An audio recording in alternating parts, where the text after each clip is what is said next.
Hello all, I hope you're doing well today. Why don't we discuss Israel and the changing geopolitical order? A nice light topic that I'm sure won't land controversially at all. Hey ho.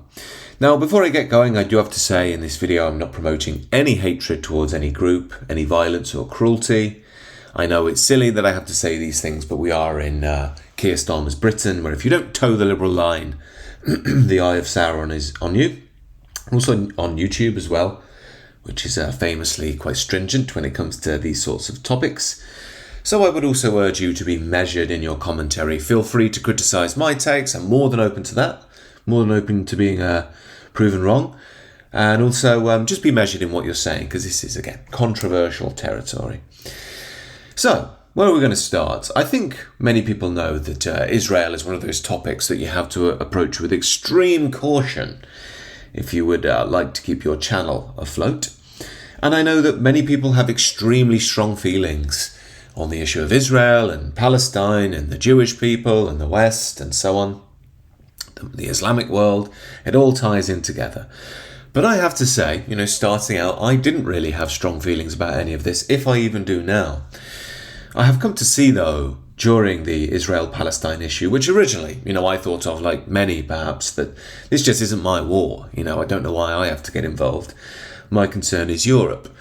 But, of course, as you learn more about the world and dive deeper into the political structures that make modernism, you see that you might not care, but it cares about you.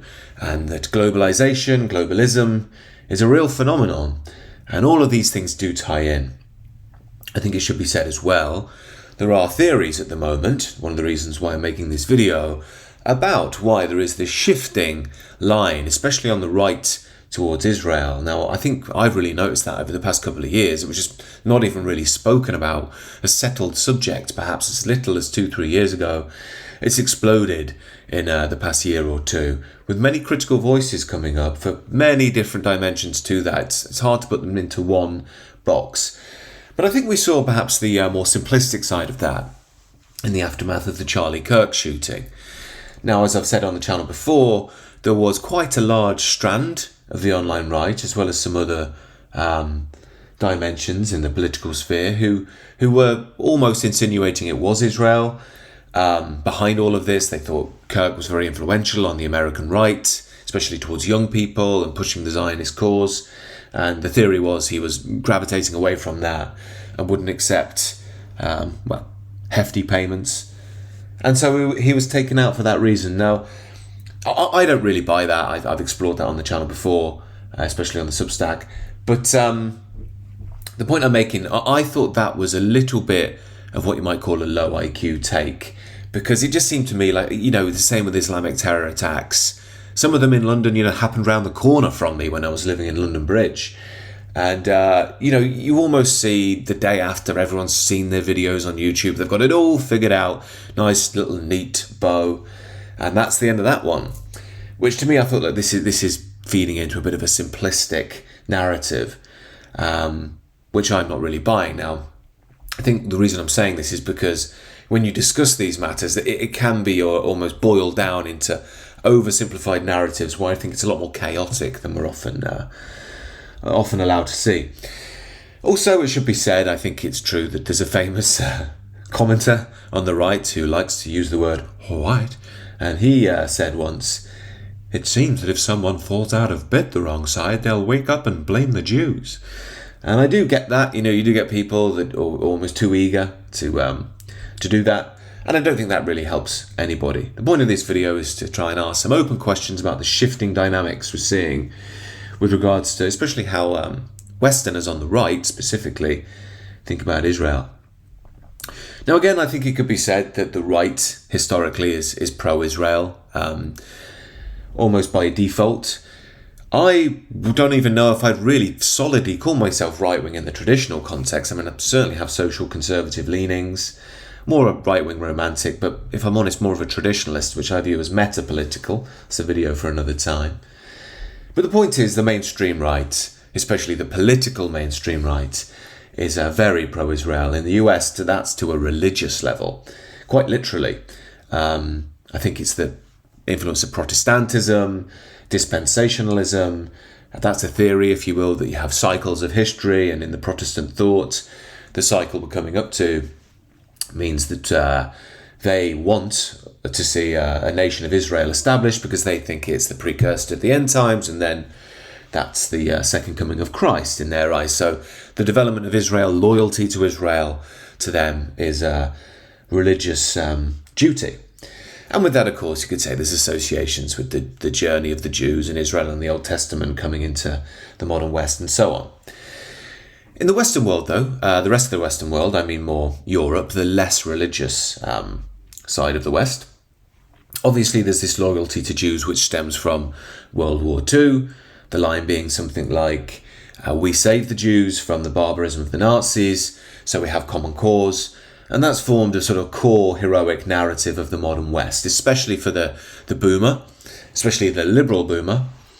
And that's replicated in Hollywood many, many times. We've all seen those movies ad infinitum. But the idea is that this structures our identity as who we are. Almost post-Second World War is our conscious beginning of our felt sense of self. Of course, we are a deeper people than that. I think that's actually, again, coming awake in this era of chaotic identity reformations. But in principle, especially for the boomer generation, which is passing on now, which is probably another reason why there's more critiques of Israel and a restructuring of how the West thinks about Israel, the boomer generation tends to hold to that and is passing on a bit. Another one, this is much more modern, it's the Tommy Robinson line on things. Islam is somewhat seen as an enemy for some British people, grooming gangs, terror attacks, these sorts of things, rival civilization. And I think, I don't know if he's fully on this line, but it's always seemed to me with the Tommy Robinson style thing and the movement he represents, it's sort of the enemy of my enemy is my friend. Tommy Robinson is, a very committed Zionist from what I understand, and very, very pro the cause of Israel. And many people, I think, would subscribe to that as well, given the challenges of Islam. Now, I have to say, I've got some takes on this of my own, which I think are probably representative of millennials and Zoomers. Not to a T, but I think it probably explains a little bit as to why people are thinking about it a bit differently. Number one, most people aren't Protestants anymore. Certainly not in the American style of a Protestant. As I said many times, me myself, I'm much more drawn to traditionalism and Christian mysticism. And that means I'm not so interested in religious literalism. It doesn't really mean that much to me. I'm not so interested in those narratives at all. The average person these days is, of course, an atheist or at least an agnostic. And even if they're returning back to Christianity, they're doing so in search of their roots, They're not so embedded in the historical, political narratives that have been weaved into certain dimensions of Christianity. So that whole dimension just isn't there for many young people. Number two, similarly, World War II. Aside from Hollywood and cursory education at school, it's just not in the consciousness of most people. Most people don't think through the frame, or most young people don't think through the frame of World War II. They're much more likely to think through the frame of modern intersectionality, the wars in the Middle East, Israel and Palestine now. So again, it's a different foundation that they're basing their worldview upon. Excuse me. I think the strongest one you could say for young people, again, is Islam, because many people are concerned about Islam, its influence in the West. But then you also get other young people who might be quite woke, so they're pro-Islam, or even just neutral about it. For me personally, I'm quite ambivalent towards Islam, in the sense that there are elements of it I respect. They've held their tradition together. They tend to have a transcendent dimension. They have traditional gender roles, might go a bit far for me, but in principle, they've kept some traditional structures alive. I do think they're corroding, but that's a video for another time. But again, at the same time, you have to say there is a darker side to the influence of Islam. Again, it can be quite aggressive. It has been a rival religion historically. It functions on a completely different theology to the Western world. It has a different moral structure. And then we've got the issues, again, of the grooming gangs and so on. Now, you could argue that's not purely religious. I personally would. I think there's a racial and a tribal element to that as well. And the same with the terror attacks. Yes, there is a deeply religious element to it. You can't deny that. But there's also a highly political element to it. Would the terror attacks that we're seeing in the West be as prevalent if it wasn't for the actions of the liberal global order in the Middle East? I would say probably not. So, on top of that, we also have Muslims that we meet, Muslims that you've met at work and so on, friends that you may have come across. And I know I've worked with many Muslims in London, and, a lot of them are just, they're all right. I don't have any trouble with them. I mean, I've always personally found the women to not be as bad as the men. They seem to be a bit more modest than the Western woman, and work with a few who just get on with their day and that's it. It's the men who I've found who tend to be a bit more volatile. They can be extremely friendly, I found, Muslim men. They always say, "Richard, please, try my dates, try my fatouche." And I'll be like, "Oh, okay, I don't really like dates though." And they'll be like, "You are my enemy, your enemy, You have you have been cruel to my mother cooking." Sorry, I got a bit of a cold today. But they flip, if you like, from being extremely welcoming to almost aggressive. And you almost see that in the Middle Eastern culture itself. And I sometimes think, that level of spice is probably best off in the Middle East. Not really a sleepy town in England. But hey-ho, that's been my experience with them. And that means, there's kind of ambivalence there. Now, the point is that I'm trying to make, I don't hate Islam. I don't hate Muslims. In some ways, like I say, I respect them. But I'm not sure why, we quite need so many over here. But of course, me making such a statement would see me labelled as an Islamophobe. We've spoken about this before. Many people have. This idea you've got a phobia if you're wary of different cultures, of mass immigration and so on. And why I want to drill down on this is because that itself, the idea of a phobia, is a key expression, a leftist version of anti-Semite, really. The right's Islamophobia is anti-Semitism, or the mainstream right's is. Now, again, it goes without saying, I'm sure you can find examples of people being, cruel and unjust towards Jewish people or Muslims or whatever, and nobody's pro any of that. The point I'm making is we've experienced a lot with Islam that the word Islamophobia is used to shut down any criticism by the leftists and the Muslims themselves, Want to talk about grooming gangs, you're just an evil racist Islamophobe. And it's somewhat the same with Israel, it seems to me, and has been for a while. You want to critique Israeli foreign policy, you're an anti-Semite, and the implication being, of course, you're not just evil, but you're sort of mentally twisted. And of course, you can get this a lot if you speak about Jewish influence in certain arenas. You're not just wrong, you're actively evil, psychopathologizing opposing views. And of course, this is a strand in leftism which really developed in the 20th century. It formulated differing identities, created the political power model of those identities competing with the white Western male at the top, and then inverted that. So every criticism you might have of a different group is only symbolic of some sort of racial power politics due to your own bigotry and pathological evil within. Your soul level twistedness, if you will.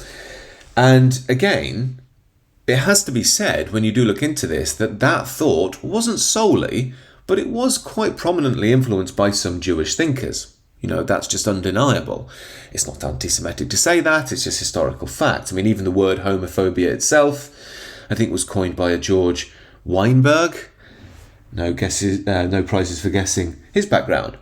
And people often speak about the Frankfurt School as well. I sometimes think that's a tad overblown and oversimplified, but in principle there is something to that. There is quite a big Jewish influence, and of course the way they were thinking about the Western world post-Nazism is obviously influential, and a lot of their work has been very influential in the modern age.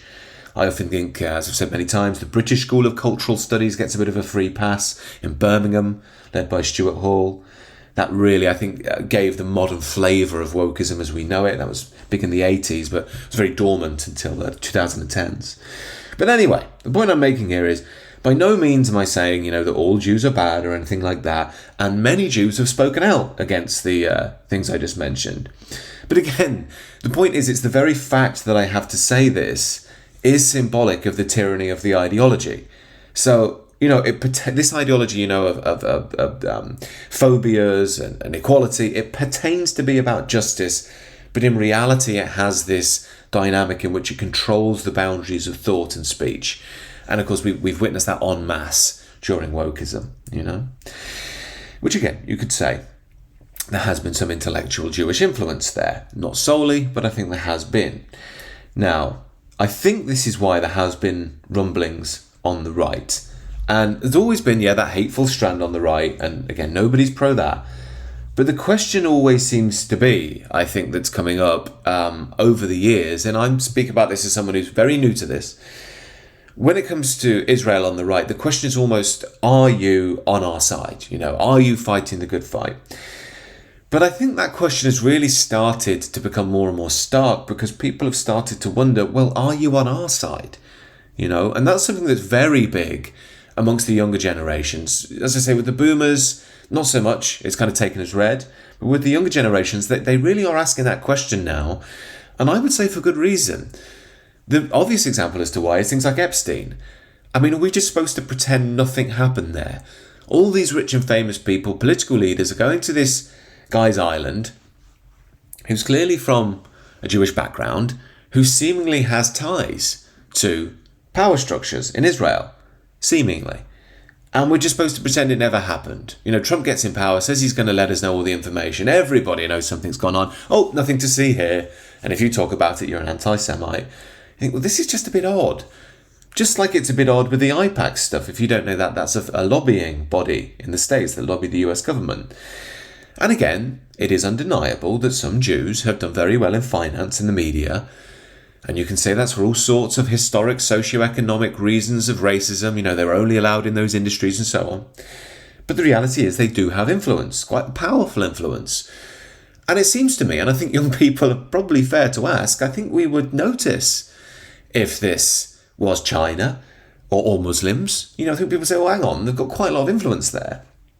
But again, if you say that, you will be seen as an anti-Semite, as evil, and the rest of it. And again, despite all of this that I've said, it's still been pretty much business as usual. People haven't really put up much of a fuss. But I think in recent months, it's almost like there's been a straw that broke the camel's back, or straws that broke the camel's back. Number one is just the excess slaughter in Palestine, which, however anti-Palestine you may well be, it's hard to turn your head away. It's hard to look at children being slaughtered en masse, and some of the stories that are coming out, and just turn a blind eye, However cold and cruel you may well be as an individual, I think when it comes to children, it's hard to watch, and it's hard to know what's going on. And I think, again, a lot of people have just been pushed over the edge a bit by that. That's why there was this big walkout at the UN recently. The other one I think that's broke the camel's back, more on the right-wing side, is this idea of Europe itself in dire need now. I've said many times on the channel, one of my main concerns, if not main drivers in this channel, is to try and popularise the message that Europeans should be aware to and have a say in whether they become a minority in their own continent or not. Now, again, as I've said many times, if the Europeans say, I don't care, then, well, all right. I mean, I personally think it's a bad idea, but if people don't mind, then, who am I to lecture everyone? But it seems to me, from growing up in England and having European friends, that we don't want to be a minority in our own continent. We love our continent. It's part of Western civilization, arguably the cradle of modern civilization. And it's our home. And if we keep bringing people here from the third world and every other corner, then it's not going to be European anymore. And I know, I'm evil and racist, and we've mentioned where that line comes from already. But the point is that it would seem to me that it's a very bad idea. And more importantly, if this wonderful multicultural project goes wrong, which it looks like it probably is and will do, the Europeans have nowhere else to go. We don't have a homeland. That's it. And then we're going to have to survive as a minority of people who, by the way, are likely to be severely disliked because of the rhetoric that's come from the progressive, liberal, dominant strain in globalism, i.e. colonialism. You're evil, you've oppressed everybody, that's the reason why everyone has a rough life, it's because of you. Well, if we're a minority, do you really think they're going to be like, DEI programs? I don't think they are. So it could, that's not me saying the rest of the world is evil, by the way. That's not me just saying that's the structure of the world as it stands. I know there are many good people in all different groups. But the point is, it looks a bit rocky to me. So, with this in mind, you would have thought that we'd have common cause, if you like, with Israel. But it seems that we don't. And this is, I think, a reason why many on the right are starting to question, why are we so loyal when they don't extend that same loyalty to us? I mean, for instance, we're just desiring what every other group has, i.e. a homeland in a part of the world. And it seemed to me, growing up in the fires of globalist liberal ideology, that I was always told growing up that it's noble to not have an identity, that it's noble to let go of your own group. And I lived that way, and everyone I knew lived that way. And my parents were good people. My dad's centre right, my mum's centre left, never told me once, to think about your own group.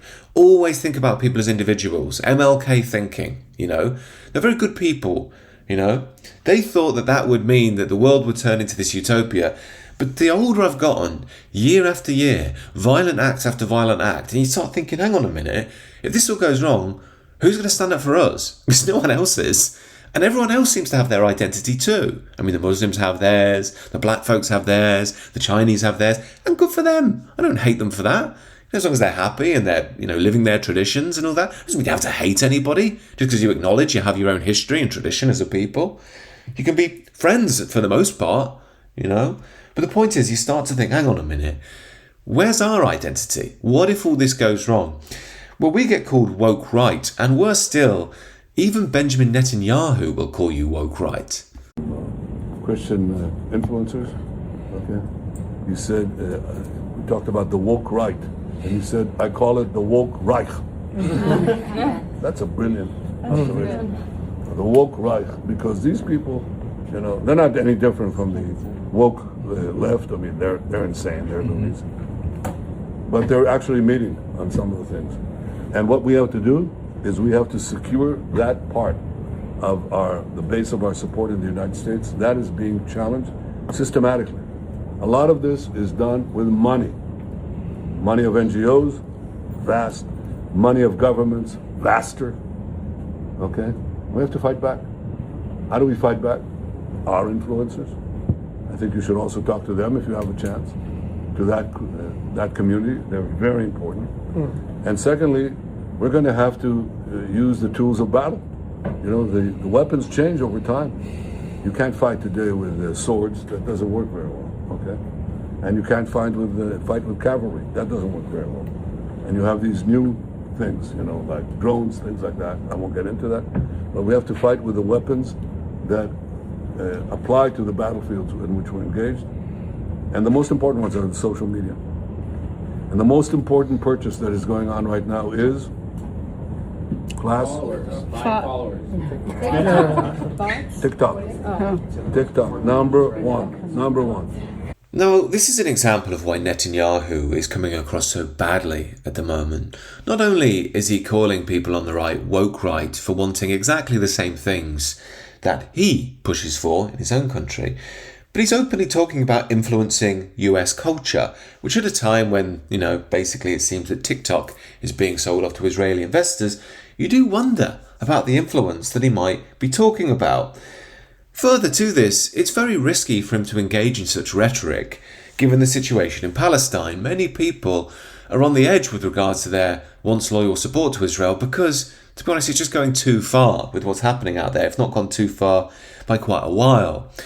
Another thing to be said is realpolitik. I think we have these narratives, as I've spoken about before, the sort of boomer liberal narrative of what Israel is and our support for them. But there is a reality to geopolitics that I think is most important. We can see this with the UK recognising the Palestinian state. Now, many people think this is an inside job anyway, given all of the Western nations did so at the same time. But immediately the counter news comes out that Netanyahu's son is stating that Israel is going to recognise the Falklands. And again, this just shows there's no deeper loyalties here. This is just realpolitik tit for tat type stuff. And this brings me to the core point of the video. We speak a lot, obviously, on this channel about Britain and how we're entering a chaotic state in Britain. But as I always say, if we're going to understand the situation we're in, we have to understand we're in the globalist market now. We're in the situation of a globalized world. So we have to understand the context of the world. And that chaos that's happening in Britain is also happening in Europe. It's why we've all got the same politics. We've all got the split between, you could call it tradition, and the globalist neoliberal order. That is Western worldwide. It's why I've always said I think the solution is pan-European, maybe pan-Western, not just British. But on top of that, we have to think, well, that means that if Britain's going through what it's going through, the rest of the world is too. And I think it's somewhat obfuscated in America because Trump, and it all seems very positive and the economy's better and so on. And they have lots of space, obviously, and they're not arrested for tweets and so on. But the point is, everybody is looking the same way when you look at the meta stage of things. We're all moving into this chaos. And in chaos, there are changing times. It means that things which we once knew, borders, ideologies, religions, have either evolutions or they get reimagined, and people think about the world in a new way. Now, I am not advocating any form of hatred or cruelty here, obviously, but I am saying it seems to me that there is a big conscious shift going on in the Western world, especially with young people and how they think about the world. And I think that, by its very nature, is exposing the political reality. Not that we just have in Britain or Europe, but the world itself and how things function. And if you like, that is going to lay out a way of thinking about tomorrow in a completely new way. I'd be lying if I said I had all the answers. I very much don't. These are confusing and strange times, but as always, in confusing times, I think you have to be very clear in your traditional anchors. Who are you? What's your tradition? What's your deep morality that you can rely on? Who are your brothers in this world? Where's the community that's solid? Is your heart clean and pure? If it's full of anger and hatred and bile, you've got to get it out because it will eat you alive when the dark times come. And that's the way I think we're going to think about the future. And then I think there could be, in the next few decades coming, a reimagining of who and what we are and how we think about the world. Anyway, as always, these are my thoughts. Highly controversial topic, I know, so do let me know what you think down below. Other than that, do feel free to subscribe to the channel, Substack is linked below as well as a sister channel on spiritual and personal development. Enjoy the rest of your day. Take care.